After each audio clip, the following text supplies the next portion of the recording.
বাংলাদেশের সকল মসজিদের ইমাম মুয়াজ্জিন সম্মানী ভাতা পাবেন বলে জানিয়েছেন জাতীয় সংসদের হুইপ ও নাটোর ২ আসনের সংসদ সদস্য অ্যাডভোকেট রুহুল কুদ্দুস তালুকদার দুলু। মঙ্গলবার বিকেলে নাটোর শহরের এনএস কলেজ সরকারি মাঠে জেলা বিএনপি ও অঙ্গ সংগঠনের আয়োজনে ইফতার ও দোয়া মাহফিলে অংশ নিয়ে তিনি কথা বলেন। শহীদ প্রেসিডেন্ট জিয়াউর রহমান ও দেশনেত্রী বেগম খালেদা জিয়া ও আরাফাত রহমান কোকো সহ সকল শহীদদের রুহের মাগফিরাত কামনায় এই আয়োজন করা হয়। হুইপ বলেন, শহীদ প্রেসিডেন্ট জিয়াউর রহমান যখন ক্ষমতায় ছিলেন, খাল খনন করেছিলেন, তখন বাংলাদেশ খাদ্যে স্বয়ংসম্পূর্ণ ছিল। বর্তমান সরকারের সময়েও আর বাংলাদেশে খাদ্যের অভাব থাকবে না।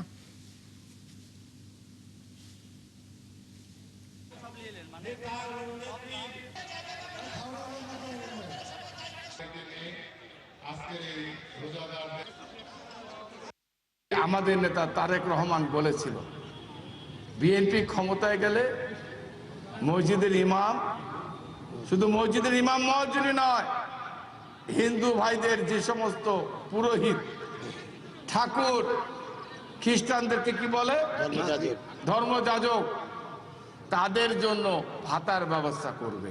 দেখেন, গত কয়েকদিন আগে দেখেছেন সমস্ত মসজিদের ইমাম মুয়াজ্জিনকে ডেকে উনি টাকা দেওয়া, অর্থাৎ প্রতি মাসে তাদের ভাতা, অর্থাৎ বাংলাদেশের প্রত্যেকটা মসজিদের মুয়াজ্জিন ইমাম তারা সম্মানী ভাতা পাবে ইনশাআল্লাহ।